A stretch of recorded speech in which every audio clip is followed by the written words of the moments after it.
Welcome to the Box Truck Hustle, where we talk real stories, real strategies from people who are in the industry. I am Telly Arnold, the owner of TLA Group and the creator of Straight Connect. And we have Sheree Brooks, who is my business partner, who will introduce herself. How are you guys? I'm Sheree. I've been driving since 2001. I have experience in driving, flatbed, little bit of reefer. And our guest for this evening is Steve Vest with Nationwide Transport, correct? Nationwide equipment transportation. Nationwide Equipment Transport. Yeah. Okay. Thanks for having Okay. me on. Thank you for joining. So, you want to tell us a little bit about you?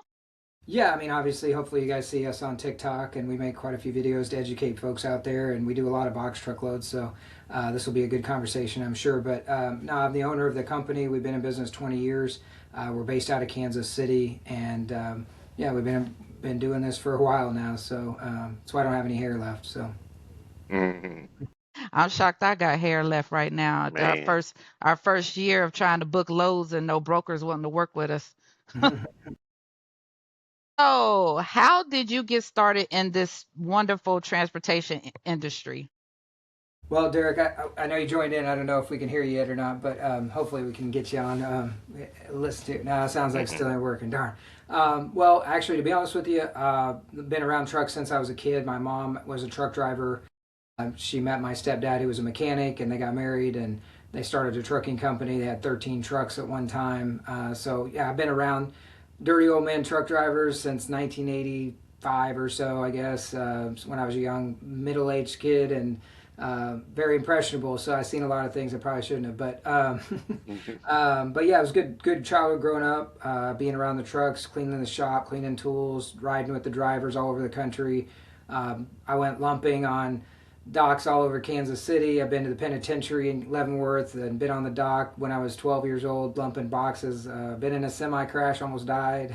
So I've been around it, but in college I started working for an air freight company and worked there for 8 years. Got promoted a couple times. Moved to Charlotte, North Carolina, and was on my fast track to be like a CEO of that company, and decided that wasn't the lifestyle I really wanted. So we moved back closer to home. Worked for a small broker in Iowa for a year, and then my wife and I moved back to Kansas City and started our brokerage 20 years ago. So. Gotcha. So, what do you think has changed the most in the past Um, 2 decades? Unfortunately, technology and fraud, obviously technology for the better, but for the worse as well. Too much fraud in the industry over the last 5 years, and just too many people jumping in that really don't know what they're doing and don't have an understanding of what it takes to run a company, whether it be a carrier or a broker, and getting in it for the wrong reasons, thinking it's a get quick rich scheme, and finding out real hard that this is a hustle grind game, and it's you got to know your numbers type of deal. So yeah, just all of that combined. I mean, it's been a challenge the last 5 years since COVID for sure to stay in it myself. I mean, most people are burnt out after 5 years. If you last 10, you're doing well, but I've been doing it for 28 years. So Yeah. hmm some people call me a little crazy, I think. yeah, Yeah, we got into it and we realized quickly how all the information we got was incorrect. Because so like I went to who I thought was a mentor who had all this knowledge, and she told us like you do this and this, get your MC. As soon as your MC is active, you should be able to start booking loads. She Yeah. never once told me that brokers don't like working with new authorities. Hmm. Like that whole piece was like left out. So when we trying to book loads, nobody would work with us. I'm like, but my driver has 20 years experience. They don't care. Yeah, that's only fairly new, unfortunately, because of the fraud. Because when we started 20 years ago, we could call someone up. It was a handshake. We knew the driver, Sharif. We knew the person. There wasn't tech. It was just, hey, here's the PDF, fax it over, fill it out, send it back. So there was a lot of handshake goes on and a lot more relationships. And now, because they're so fast paced, you have to have systems in place to be able to do it quicker. And so they just have a machine that says yes, no, maybe, or whatever, and it is tough. I know to get started, but that's any business, right? And that's what I try to teach people on my TikTok and social media is that any business you start, it doesn't matter if it's a trucking company or a brokerage company, it doesn't guarantee overnight success and doesn't guarantee people will work with you. You have to build those relationships and break down those barriers. Just working with brokers isn't the only answer in the box truck game. I actually owned a box truck company from 2018 to 2020, and the only reason I started it was because I was brokering a customer's freight. Drivers kept showing up without the right blankets and straps and working lift gates and stuff, and I was like, you know what, I'm just going to start my own. So I did. We did very well, and COVID hit, and then my driver totaled the truck, and I shut it down at that point. But the reason I started the company is to meet a need of some shipper directly, not just jumping on the load board and start trying to get freight that way. And most successful trucking companies have a mix of direct shippers and brokered loads as well. So Yeah, that's something that we've been trying to work on is to get that direct shipper. Um, and we also been trying to like work with brokers who could just, feed us loads without it hitting the load board. That's something that we really been working hard to do since February. When did you get back in the truck, Sharif? June or no? I think you got back in the Oh, truck well, around yeah. June. He got back in the Oh, a truck couple at months June. before. Yeah, Yeah, I remember and it was around spring. he goes above and beyond, to put our name out there. And anytime he meets with the shipper, he always say, tell the broker that you want to work with us. And because we're not really trying to just go out and steal no customers. We want to, I feel like, work with a broker because we have one truck. I mean, if we had multiple trucks, of course, it would make more sense. But we have one truck, yeah, so there's just not very many direct shippers as well that need a dedicated box truck, or they're going to be able to keep you Hmm. busy enough for box truck loads because they might have 10 pallets that can go today, but tomorrow they might have 26 that need to go on a 53. So it is hard to find a shipper direct for that kind of, but there is a lot of them out there. You just have to know the niches to look in to find those people, cabinets and, flooring and tile and local deliveries and things like that, residential, anything that goes into, making a home. Those people definitely use box trucks locally pretty often. Can keep you pretty busy. I think you're right in building the relationships because we don't post many loads. I mean, after the fraud started, most brokers post about 20% of their loads now. So you've got 25,000 brokers out there, and when people say that nobody will work with me, I think they only see the top 100 and think they've got all the volume, but there's still 24,900 mm, brokers that you could call each and every one of them or email every single one of them and try to get on their radar. There's a lot of brokers that don't work with box trucks, but a lot of them do. So yeah, You know what I yeah. try to do, Steve? I try to now if I was to train a driver, to how to stand out amongst all, especially box truckers. I hear that a lot. A lot of brokers don't like to work with box truck drivers, and it's mainly because of the attitude, the hard to get them to do the tracking and stuff. So I bring my CDL experience into the box truck, and it's mainly bringing the patience of a CDL driver and bring it to the industry because I make sure that they don't have any problem making sure that tracking is on. Make sure I answer that phone when they call. Just the experience of that alone sets us apart. I see. Wouldn't you agree to that? yeah, the communication's key, obviously, and over communicating, sending pictures. But the one thing, like you mentioned there, is that there's so many box truck drivers out there that just want to bump a dock and think that they can just get pallets loaded on them and they don't have to do any work. Really, box trucks for me and what we specialized in when I had my box truck was, making sure that we helped out and got the pallets on the truck and did the lift gate delivery and went to the residents and did all the specialty stuff that really box trucks are needed for that last mile, final mile type delivery, and not complaining about, you show up because we have a lot of medical hospital kind of moves, and a lot of times drivers have to go inside and go to the third floor to the lab and pick up the equipment and roll it down to the loading dock or something, and we explain all that up front. But there's always someone that's going to bitch and complain about it and don't want to do it. And it's Mm, like, hey, I talked to you guys about this. This is what we do, but the ones that do it get paid well. I got a local little scrap job in New Jersey tomorrow. It's just picking up a couple pieces, taking it to the local scrapyard, $800. It's literally going to take them like an hour or two to probably get it done. But it takes them pushing some machines and getting them out to the truck and strapping them in and taking them where they need to go. So I just say, like you, Sharif, what you were mentioning is that you have to be willing to step outside of the truck and actually put some work in in Yes, any way, exactly. 53 flatbed, whatever. You better be willing to put some work in and not complain about it. So Exactly. Yeah. But what are some of the biggest mistakes you see new owner operators make? I think getting in without knowing what they're doing and not knowing how to run a business, for one. Mainly company drivers that think their boss is making all the money, and by them going and getting a truck, they're automatically just going to start making more money somehow. Not Yeah. necessarily in the box truck game, but the 53 footers and flatbeds and stuff. Those kind of owner operators make that mistake a lot more. But not understanding how much competition is out there for the box trucks, because there is so much competition. You have to set yourself apart, branding yourself, whether that be through a branded shirt or business cards.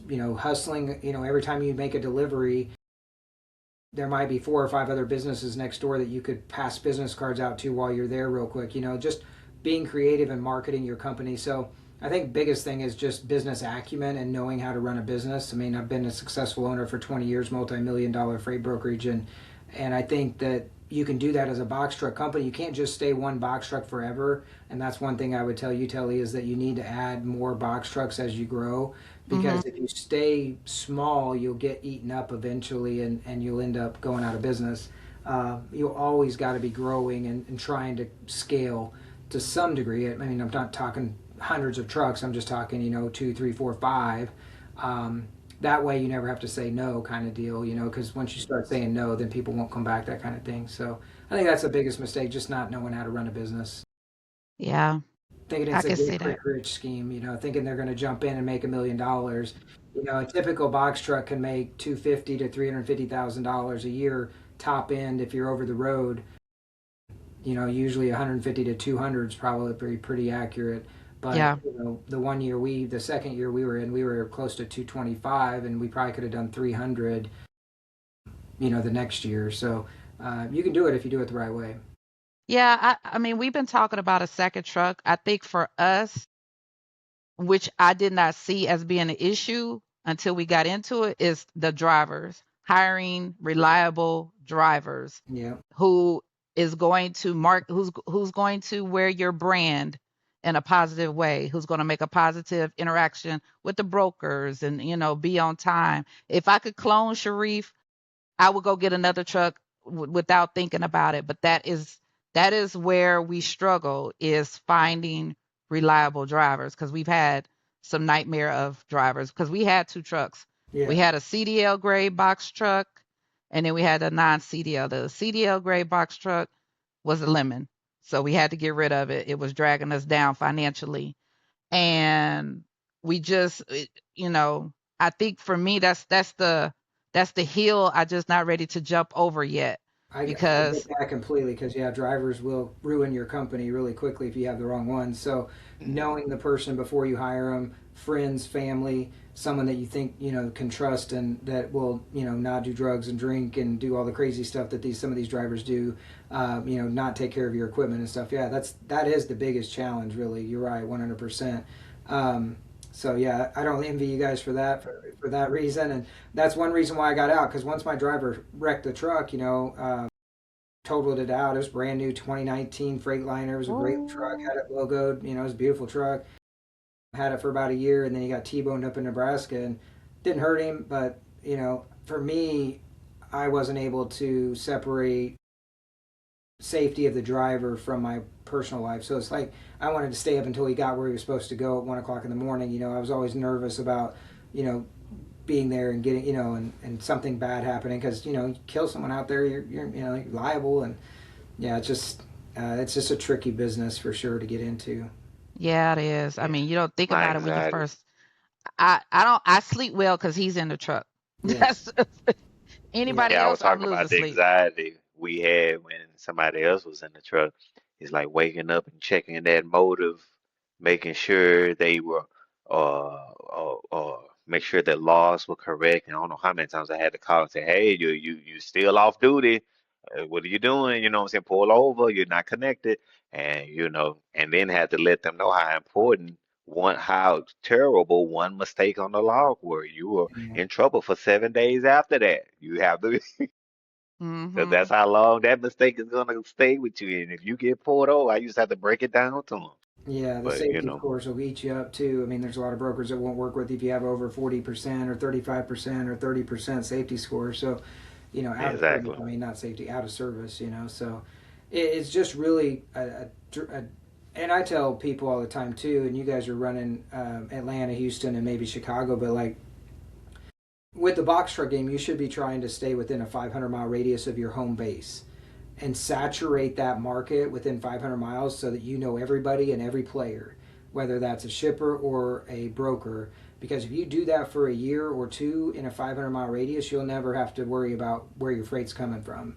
Because for me, like I have my guy, a couple guys in Atlanta we've got that we already use, but we've got guys in Chicago, we got guys in Dallas. So like when we want a load covered, we call them first, and then we post on the load board if we have to. But we keep those people busy, but not busy enough that they could just work with us because we're not that big. But if you can figure out that 500-mile radius of your home base, you can be very successful as a box truck.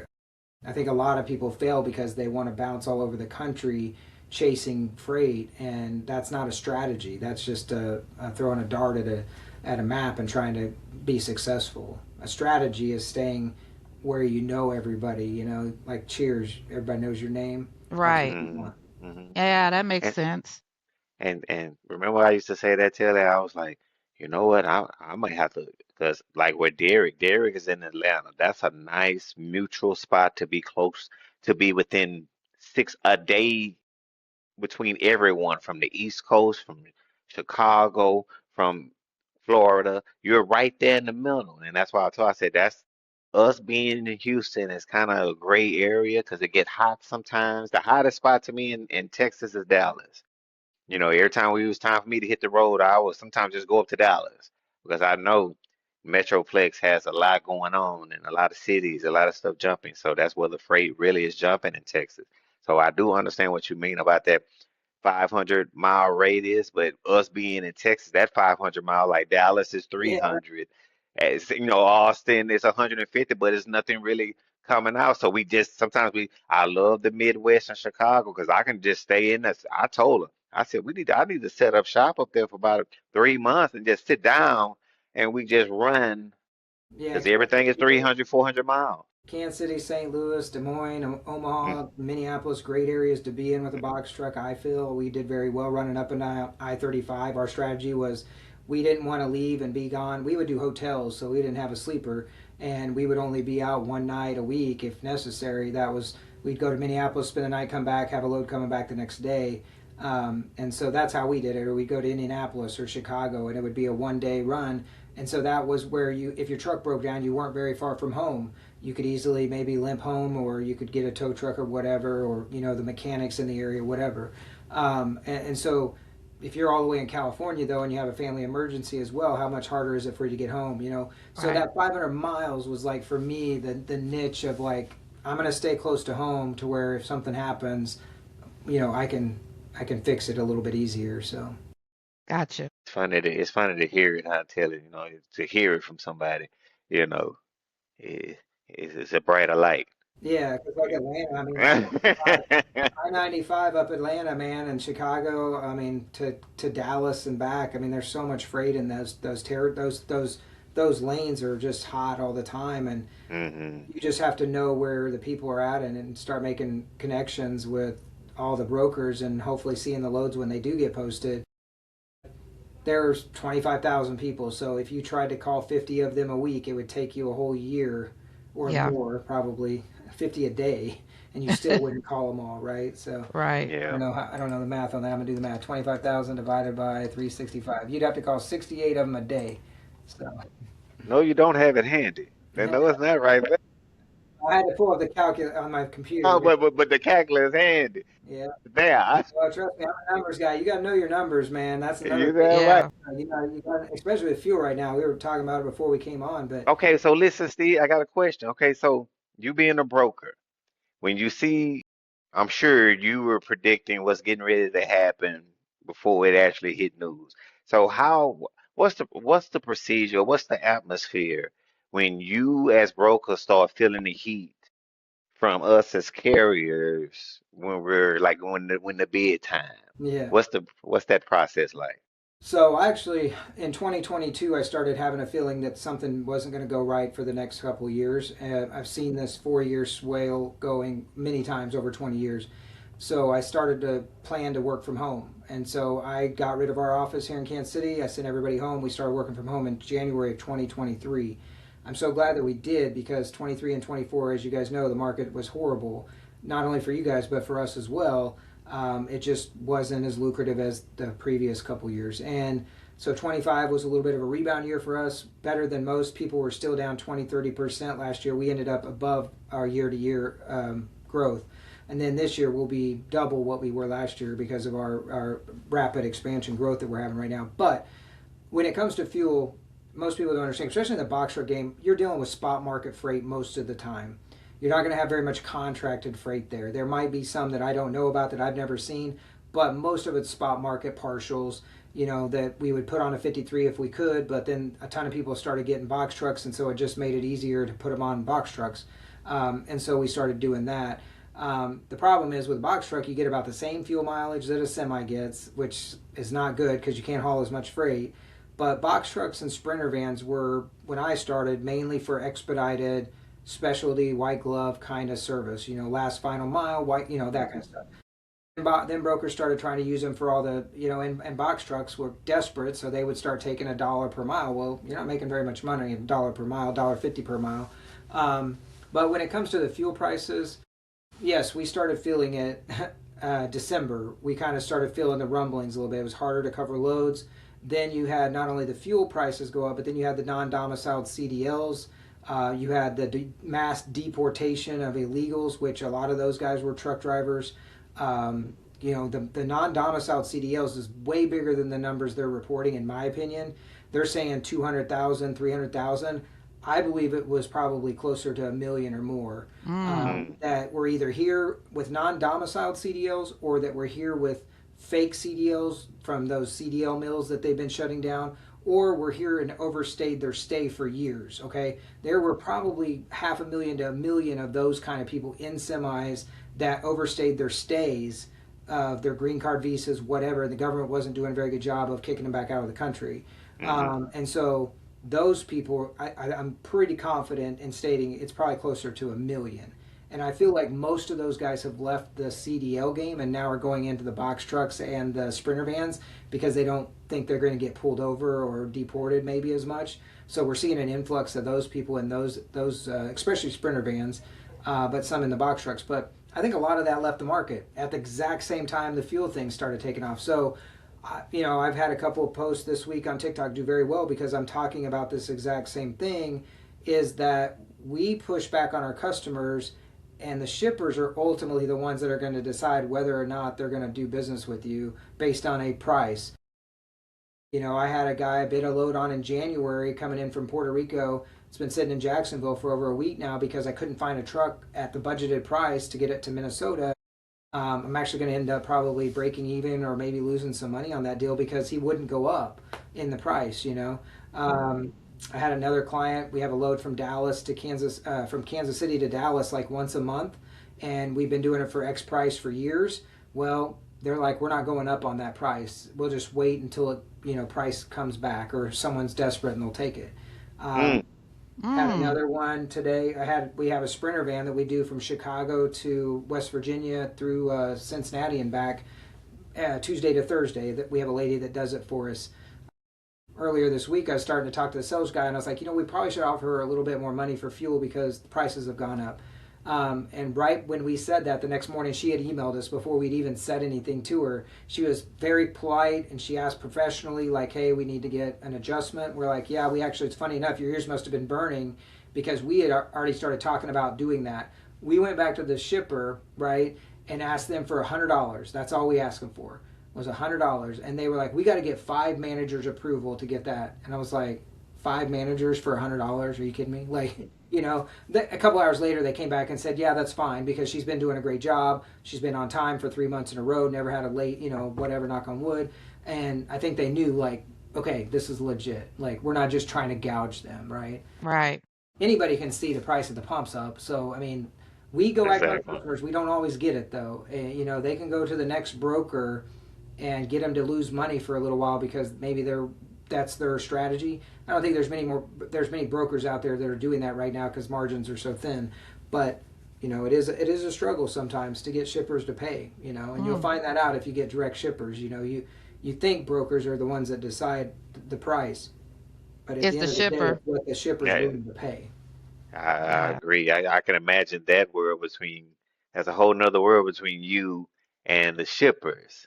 You know what I'm saying? To, and then you have to deal with us as the carrier. So Yeah, we get it that's from both extra sides, stress. man. It ain't just one side. We get it from both sides. So we get the drivers yelling. I had Exactly. driver show up today yelling at me this morning because the guy wasn't there on time. I'm like, bro, just calm down, relax. He'll be there in a minute, you know. And then I got the customer calling saying, oh, he's early, blah blah blah. I was like, oh my god, guys, come on. I mean, so yeah, being the middleman's not always fun. That's like I said before we started. That's why I don't have any hair left after 20 plus years. But it is a job that's necessary because shippers don't want to deal with drivers and carriers on a scale that we handle, and carriers really, to be honest with you, let's go back to our conversation earlier, Sharif, about being professional. Hmm. Most drivers are not professional. Exactly. They don't know how to act, and they will piss a shipper off before 9 a.m. You know, they're having a bad day, they got cut off in traffic, they show up, they cuss the shipper out. Okay, now you don't have a customer anymore, right? So that we're kind of that buffer because we're that salesperson that's going to be like a little bit more professional. Now there are some very unprofessional freight brokers out there I've ran across in my years, and I don't know how they're still in business, but um, it's unfortunate because it's on both sides, right? Like there's good and bad on both sides. So.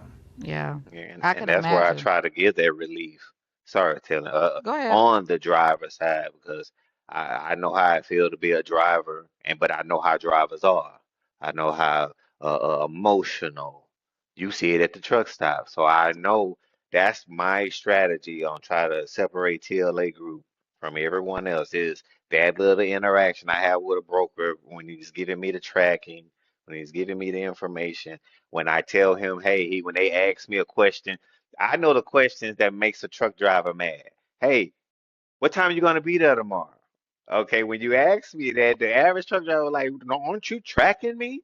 Forget about that. Answer the phone, answer that question, send that text. Back in the day, we had to answer that phone and use a voice call. So Mhm. that's one thing I do. I remember you had to answer that phone. You had to stop, pull over, get on a payphone, and call that broker when you got in When you had town. the beeper, you know, the beeper. My dad Exactly, exactly. So I quarters look and at that too. and yeah. I look at the comforts now of driving trucks that keeps me out there longer now because I got mine in '01. So I remember when the truck stops was the lobby was filled with truck drivers watching a movie. You had to write your name. Movie number 10 was your movie, and you had to wait damn near 15 hours for your whole movie. It was hell. Yeah, I remember being at the truck stop with quarters and fights breaking out trying to get to the load board fast enough to get the next load out of a city or Oh, whatever. And okay, you know, yeah, that the was low like board in the lobby. Oh yeah, yeah. like late '80s, early '90s, and they had it on the TV. Dial a truck, which is now DAT. But so I remember those days with my parents, and yeah, I kind of wish we could go back there. But here's the reason Mm, why we can't: is because the professional drivers no longer exist, like Sharif. They don't exist in a level that we could trust that they're going to do what they say they're going to do and be there when they say they're going to be there. And the ones that do are cut above, and we use them over and over and over again. So you guys are doing a great job of that, is like trying to set yourself apart, being the people that do the extra work, because the brokers will remember that, you know, and they're going to reach out to you and want to work with you more. Now if your driver shows up and cusses someone out or is late all the time, you know, you're going to get fired, you're going to get a blacklist, you're going to get a DNU, and you can only do that 25,000 times before you're out of business because there's only so many brokers, there's only so many shippers, right? So you got to protect your I don't know what the word I'm looking for, your reputation, brain. right? Like Exactly. Mm-hmm. your dad told you the only thing you got is your name, right? Like Mm, uh, exactly. that's all you got, you know. And if you protect that as a truck driver, you'll be just fine. As a broker too, any brokers that are watching, if you protect that, you'll be just fine. But if you try to start doing shady stuff and trying to get rich quick and Yeah. start cutting corners here and there, then you're gonna fail. 90% of truck new trucking companies fail in the first 5 years. Well, So one thing we've been trying to do is make Sharif more visible. So he posts videos now on LinkedIn, and some of the brokers have found him. I think because his email has all this our social medias linked in the email. yeah, And one of them actually messaged him, was like, I don't even know how you popped up on my LinkedIn. But now they're seeing his videos, and they actually emailed us. It was like, if you're ever in Houston, was it Dallas and Georgia? Let us know. We always got loads coming out of there. So that was really nice to see because that's called social selling, and that's why my business has exploded over the last 2 years because I blew up on TikTok in January of 24. I had 2,400 followers overnight. I had a video go 2.4 million, and I had 25,000 followers. Now I have like 60,000 followers almost. So I get customers from TikTok. I get sales agents from TikTok. I get drivers from TikTok, and from LinkedIn, and from Instagram, and Facebook, and Twitter. Every single platform we post on, we get something from it. It's called social selling. If you're doing it and you're getting that kind of feedback, you're doing something right. Because that's how people find. That's where the attention is. If you guys know who Gary Vaynerchuk is, I'm a huge fan. Pay attention to Gary Vaynerchuk because he's the reason why I got started 2020 of January. One of the reasons gotcha. in the social media world. And you're not too late, but you are kind of late to the game. But you can outperform anybody if you just put the work in on it. It's exhausting because you almost have to become a media company and put out tons of content, and it is exhausting. That's my full time job now, as a CEO, president of the company. That's pretty much all I do is market and try to recruit new agents and new carriers and new shippers, and then my sales team, and they take care of the rest. So. Um, Yeah. I am Well, marketing Steve, and branding right now. no, and And I I work want to full give time. Telly all the props because those videos that's on my LinkedIn, she 2 years ago she was dragging me to do one a week. You know what I'm saying? Hey, you do any videos of the delivery? You can do a video of that. So don't it's show any. Don't part show of my any. rep. Yeah, it's part of my routine when I do it. I prop that phone up, Yeah, boom, and then I even tell the shipper, hey, you mind if I video, man? It's for yeah, my website. You should check it out, bro. And it's part of the conversation on the dock yeah. while you getting loaded. So Just don't it's all ever about post any. marketing while you're doing it. Don't post any bill of ladings, shippers, receivers. No. Don't post any videos Oh yeah, yeah, of exactly. the actual companies you're going to, because that's just a free sales lead for me. So I will take it and call them. Trust me. So don't do that. But I'm always looking on videos, man. If you're on social media and you put the company up as you drive by, I'm writing it down. I'm calling them tomorrow. So just be Hey, I careful what you got you, put I out got you. there. Hey, man, listen. If we can work together and get a lane started, hey, I'll work with you. So Yeah, I'll shoot you I already something. sent. I sent my guy a message. Said, "Hey, you need to get these guys into our networks." Thank you. Thank you. One of the videos I made when I had the box truck was just me using a lift gate and explaining what a lift gate did. And I think I have 500,000 views on that one video. I have another video of me just doing E-track, showing what an E-track is and how it clips in and how to strap and how to use blankets on the corners. And that one probably has several 100,000 views on it as well. So I loved having the box truck because it was great content. And I would make videos of us driving, sunsets, just whatever I could think of, and it always went really well. But now I don't have my Yeah, own I box gotta truck get anymore. better. So I gotta get sharp. Been telling him to talk on his videos. yeah, I got to take him in baby steps. I got the videos. Now the next phase is let's talk on the videos. And, videos with just driving and music behind it's fine too. I think those do well. Videos of just. I had a video. I was unloading a box truck. I helped a guy here in Kansas City. I met him. It's a 2-man job, and I just showed us unloading stuff with the lift gate, and people were like, "Man, this is like ASMR for me, man. I love watching you guys unload trucks." And so I don't know. It's just you got to do stuff like that. Be creative and get as much content out there as you can because that is how people will find you and want to use you. I mean, if you watch KT3 Hauling, he's a 40-foot hotshot guy on TikTok. He gets tons of business from his TikToks. So but yeah, you gotta brand it out there. I know we might be running out of time here in a minute, but like I noticed that the box trucks break down about 350,000 miles. That's kind of where they start having a ton of problems. Have you guys seen that as well in your? This truck, no, but that Hino truck, He makes Yeah, it and I feel don't like know. Yeah, It had over 200,000 miles, but it was a what was it 2013? yeah, yeah, it That was a Hino gave 13. us so many problems. It gave us anxiety. We finally just had to sell it. yeah, We paid 20,000 to fix the turbo. Then we fixed the brake line. We fixed the AC. Then it had been sitting because we couldn't find a driver, and we got ready to move it to our parking spot because we have a parking spot with a what's it called truck parking club or something like that. Yeah, the truck club. And it started. It's the transmission was about to go out, and that was it. I said we're selling it. I cannot. Oh yeah, once that transmission went out, I wasn't gonna take the Hinos are like Mercedes box trucks. It's like they're so expensive. I yeah. love that box truck. It rolled so smooth and man, but it was so expensive to fix anything on there. Yeah, and it's crazy though. I was talking about earlier about the fuel prices. Like a box truck, unfortunately, gets about the same gas mileage, 6, 7, 8 miles a gallon. I mean, they don't get a whole lot better than that. But you got to maintain them. You got to do your pre-checks. You got to make sure you're taking care of them because they will break down. You know, especially 350,000 plus, they'll start breaking down, and you have to be really careful.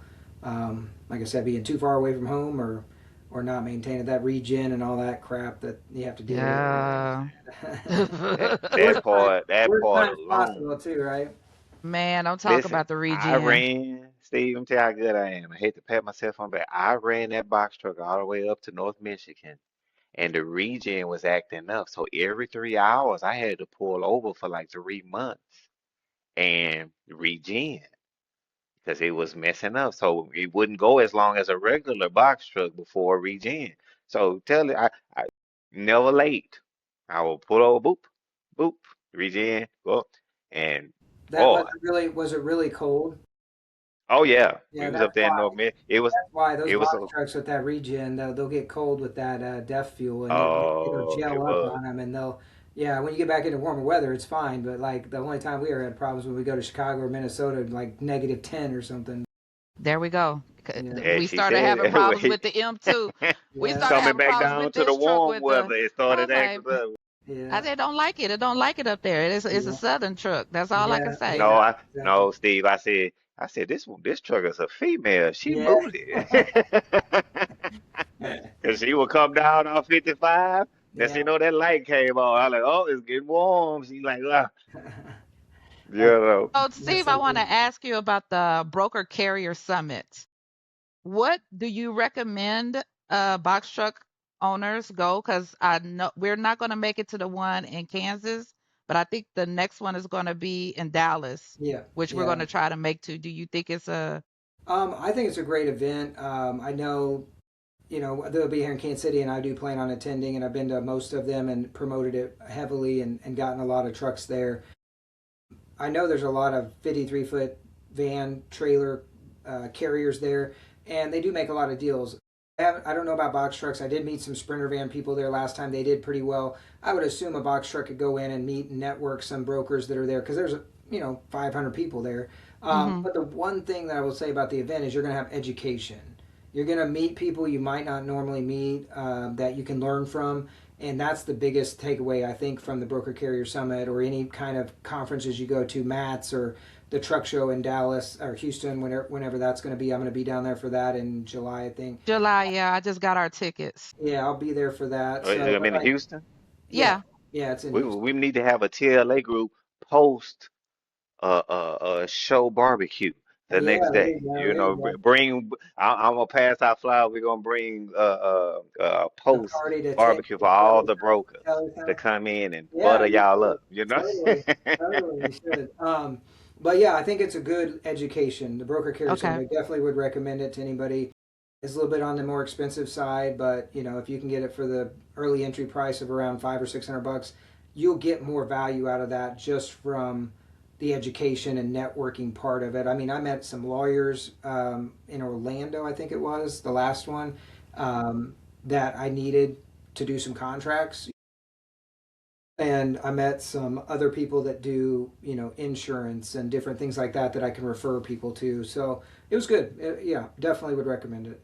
Okay. Yeah, I saw the date for October, and I was gonna go ahead and get our tickets in the next couple of weeks because I know we're not going to be able to make the one in April because my mom is retiring and we got to go to her party. There you go. But we definitely want to go to the one that's going to be right up the freeway. Yeah, really, Um, definitely. but I want to tell you before we end, I am creating a platform for the box truck community. So once it's all set live to go, I definitely plan on reaching out to you to hopefully you can join because I want brokers to be able to join and know that who we put on there has been verified and vetted and they really are who they say they are. Because I know how people do in our industry. They like to do the lease owns was Hmm. and that's big doing the lease on and having their own insurance and not doing it the correct way because I've had people approach me and I'm like, well, if you can't pay this deposit to be on my insurance, you cannot lease on to my authority. Right. So and I definitely want to have an avenue to educate people and also eventually offer grants because that's one thing that's helped us stay afloat is I won like over $20,000 in grants for our business. And I think a lot of people in the trucking industry don't realize how much free money is out there. Yeah, So I've been really trying to educate them on that. that's Um, great. Yeah, there is a new load board. I don't know if you've heard of it, Freight Link Solutions. Um, yeah, okay, you might try getting on there because I know there's Sprinter van and box truck loads on there pretty regularly, but it's all just hit or miss where you're at if they've got any loads available. But once you get into our system, I think you'll see we have some loads. We're actually trying to create a kind of a collaboration or something of six different box truck companies to do that 500-mile loop and try to get a lot of our loads, interconnected to where they can like, switch them over, at a truck stop, move this piece over here, move this piece over here, kind of thing. So we're working on that, and we definitely want to get as many people in that to that as we can because we have, millions of dollars of freight that we move through a blanket wrap carrier right now, but we'd like to try to transition that and move it more with a box truck network. So we'll see how that goes. Steve, I wanted to throw something at you. I just did a load, and which I didn't know it was money in it, that it was that big of a lane in it from it was Stevenson. I swapped out all those move prep companies, Mm-hmm. and they swap out with the box truck. The big truck swap out with the box truck at a location, and then the box truck delivers to the truck the regular at a certain local. We was in a regular parking lot of a Walmart, and we did the swap. I helped. I took the pallets off the 53 foot, put them on my truck, Yeah. dropped them down. The cars came unloaded, and I uh, took the empty carts to the location, which was Austin. So maybe it's a lane out there, another There's a company lot of out that there. kind of business out there. We used to do that. There was an account we would meet 53 footers with our box truck and unload stuff for them. So we would now definitely is out there. It's just again they got their set networks of people in certain Exactly. cities, and you just got to get involved in that. So my recommendation would just be call as many brokers as you can. Ask them, do you have box trucks local or regional in these areas? And if they say no, then move on to the next one. There, like I said, there's 25,000 of them out there, so there's plenty of them out Exactly. there. There's plenty of business out there. I mean, it's a $900 billion industry, and that's what people don't understand is you got to have your target, what your number is, and go after there and go after and get it. Just make sure you set a goal though, and go after it. By the end of the year, you should be good. all right. Well, hopefully we can meet you at the Broker Carrier Summit here in Texas or I'll at the probably be Texas in Truck Houston. Show. Yeah, I'll be at the Texas Truck Show for sure. Okay. Well, I'll definitely be there. We'll Okay. try to get Sharif routed back. Hopefully, Yeah, he'll be on yeah. something local. Exactly. Exactly. It'd be But great to Do meet you, you have Steve. a sleeper in your box truck then? No, sir. Oh, you just stay in a hotel or you Straight. stay local? he rusted Well, out. rest, I hustle it out. Hey, long as the truck can fit mine, I'm 5'11" and a half. That's just right. I hear you. So I usually, hey, I'm in the truck and I'm Yeah. everywhere. I've been as far as Providence, all the way up. You know what I mean? So, Well, I but really, appreciate it's you just guys shaking having me. hands. I appreciate you guys having me on again. I'm sorry I missed the first time. I really do apologize about that a Oh, million. no problem, Not brother. No like problem at all. I almost forgot again. It's called getting old, I guess, but we made it. Hey, I'm glad I'm not the only one. Lord, help Well, have a safe trip up to the mats, and we'll meet you probably at the Texas Truck Show. All right, we look forward to it. Have a good me. Be All afternoon. right. safe, Steve. All Be right, you safe. too. Thank Appreciate you. you. Take care. Okay.